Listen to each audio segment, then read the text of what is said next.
Senhor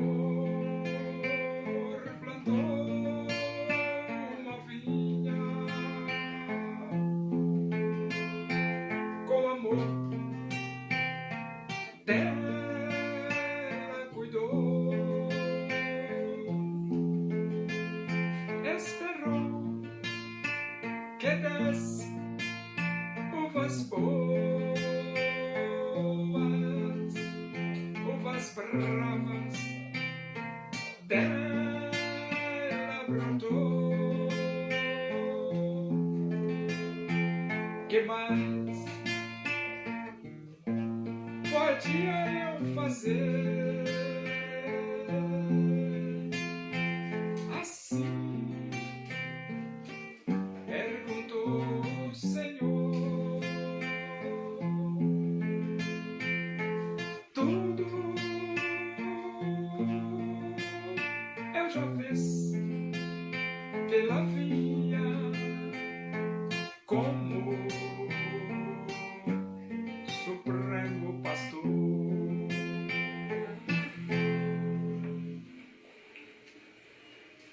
Vamos abrir a Bíblia no livro dos Atos dos Apóstolos, capítulo 19. Nós vamos ler do versículo 23 até o versículo 41. Diz assim as Escrituras Sagradas, a palavra de Deus.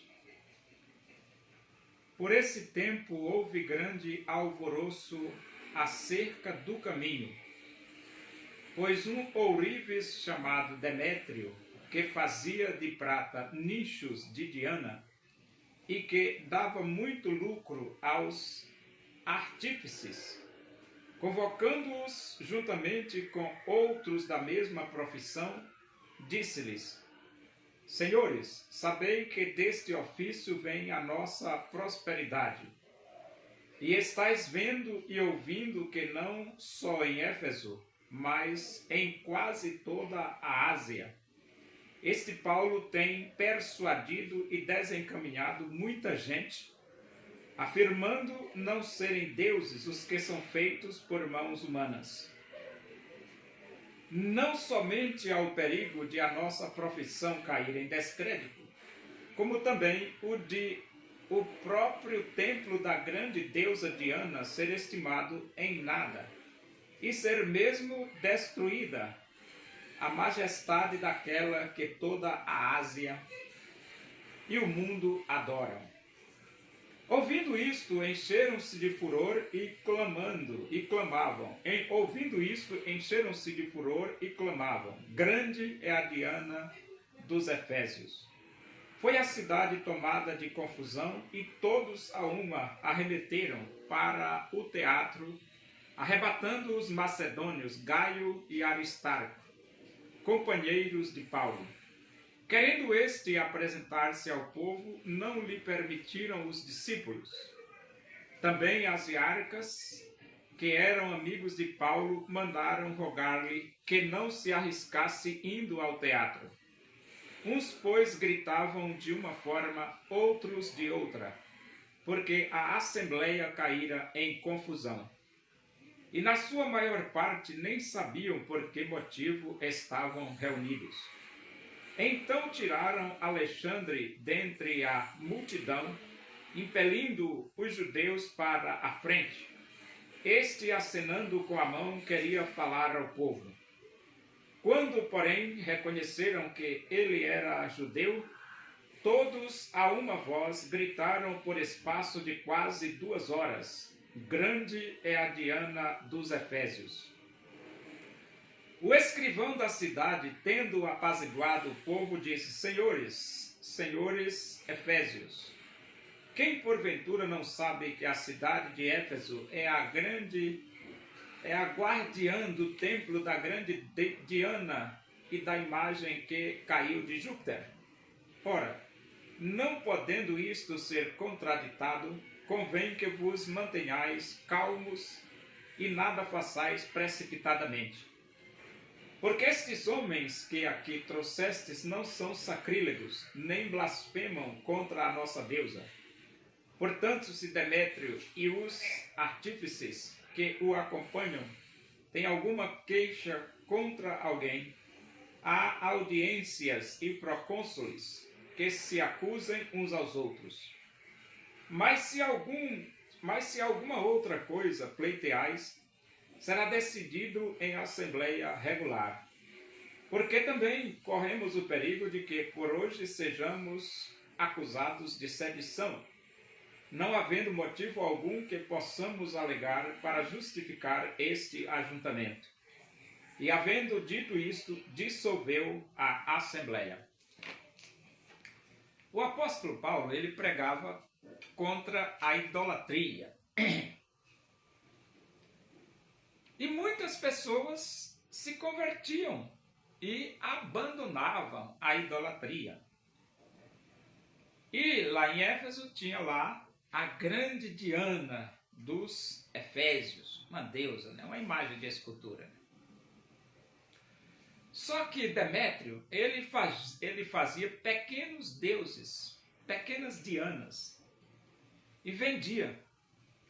E com isso ele ganhava muito dinheiro vendendo pequenos deuses, pequenas imagenzinhas de Diana dos Efésios. Quando ele soube que Paulo estava em Éfeso, pregando contra a idolatria, a primeira coisa que ele pensou foi: minha profissão está em perigo, que se o povo acreditar nessa mensagem de Paulo, como que eu vou ganhar dinheiro vendendo os meus pequenos ídolos?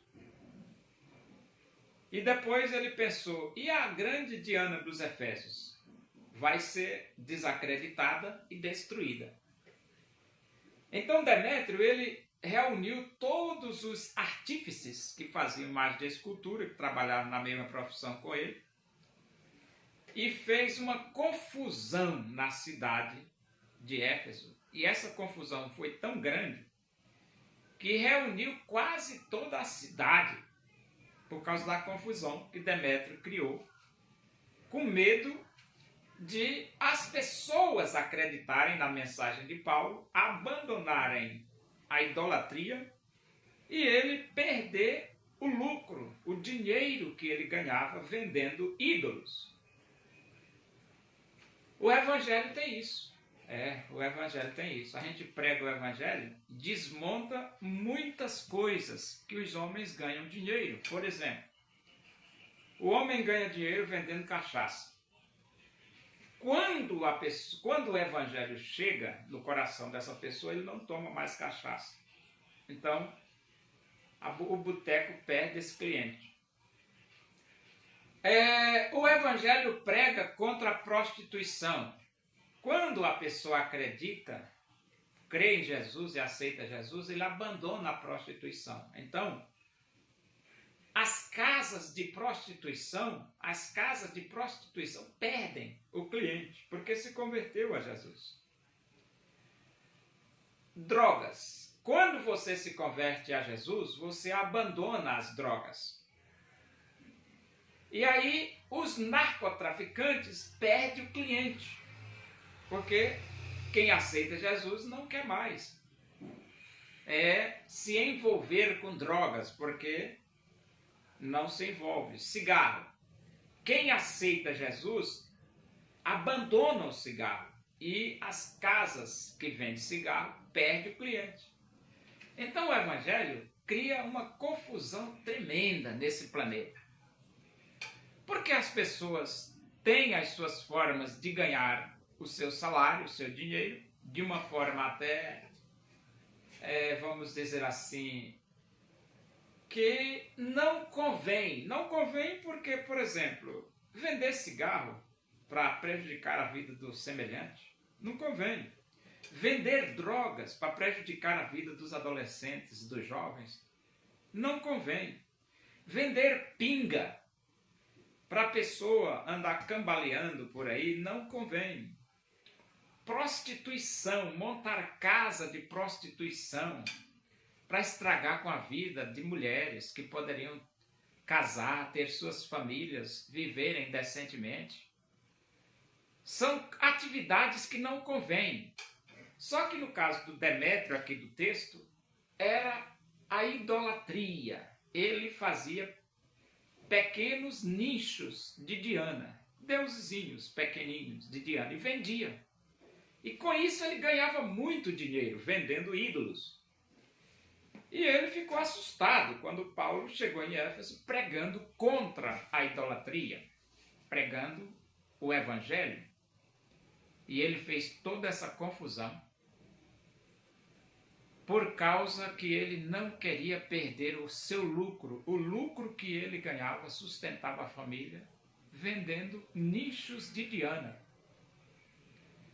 Só que eles ficaram lá, tumultuados, gritaram 2 horas. Grande é a Diana dos Efésios. 2 horas, você já imaginou gritar 2 horas? Grande é a Diana dos Efésios? Rapaz, não é brincadeira não. Mas alguém se levantou lá no meio da reunião, do tumulto da assembleia e disse: gente, a gente vai ter que acabar com isso aqui. Porque nós não temos motivo nenhum para estar aqui. Ó. Essas pessoas que vocês estão aí, elas não são sacrílegas. E se vocês têm alguma coisa para acusar, existe os procônsul. Vai lá nos procônsul, não precisa estar fazendo confusão aqui. E depois, nós podemos ser acusados de sedição. Com esse tanto de gente reunido, sem motivo nenhum. É melhor todo mundo ir para casa e acalmar os ânimos. E se alguém tiver alguma coisa contra alguém, vá lá nas autoridades competentes e resolvam lá. Vamos todo mundo para casa. E então, com essa palavra, se dissolveu a assembleia, né? Então o povo foi para casa e acabou a confusão na cidade de Éfeso. Mas eu quero dizer para você que muitas pessoas odeiam o evangelho. Mas é porque quando se prega o evangelho, fecha a casa de prostituição, fecha a casa de cigarro, fecha bico de droga, fecha a idolatria, fecha a casa de macumba, fecha o espiritismo, fecha a candomblé. O evangelho fecha tantas coisas que a turma fica tiririca com os crentes. E a pergunta é a seguinte: o que é que a gente pode fazer? Não pode fazer nada. Por que não? Porque nós temos que pregar o evangelho. Temos que pregar o evangelho. Porque se nós não pregarmos o evangelho, as pessoas vão para o inferno. E quando chegar lá no inferno, elas vão culpar os crentes. Rapaz, você sabia de um negócio desse, não me falou? Então, para evitar desculpas, nós pregamos o evangelho e as pessoas acreditam se quiser. Se não quiser acreditar, não acredita. Se quiser acreditar, acredita. Mas o evangelho tem que ser pregado, mesmo destruindo casa de prostituição, mesmo destruindo ponto de droga, mesmo destruindo narcotráfico, porque o evangelho destrói o narcotráfico, mesmo destruindo a idolatria, mesmo destruindo o cigarro, que o evangelho não fuma, né? E, por exemplo, o PCC, o Comando Vermelho, o evangelho também destrói. Por quê? Vamos supor, o PCC. As pessoas do PCC ouvem o evangelho e se convertem. Eles não vão mais participar do PCC, porque não tem como. Crente não participa de PCC, de primeiro comando de capital. Então o evangelho destrói o PCC, destrói o Comando Vermelho, destrói o PT, destrói o PSOL, destrói tudo. A pregação do evangelho destrói tudo. É por isso que nós temos que pregar o evangelho, para desmontar essa bagunça que está o nosso Brasil. O nosso Brasil está uma vergonha, né? E somente o evangelho é a esperança para o coração dos brasileiros. É por isso que nós temos que levantar a nossa voz e dizer: só Jesus Cristo salva.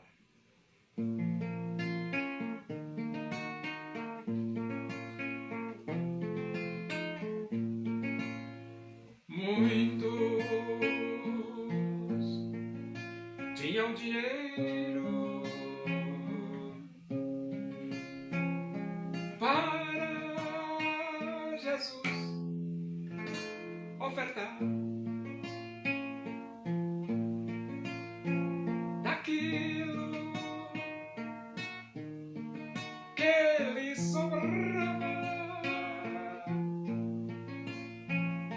quiseram a Jesus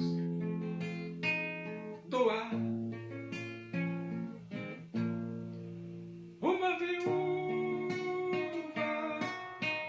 pobre foi a Jesus ofertar, lançou ali 2 pequenas moedas, seu tudo quis ela dar.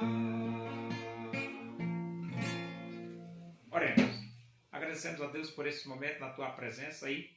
Que o amor de Deus, a graça do nosso Senhor Jesus Cristo, a comunhão e a consolação do Espírito de Deus seja com todos nós aqui, com todo o teu povo em toda a face da terra, hoje e para sempre. Amém. Boa noite. Que Deus os abençoe.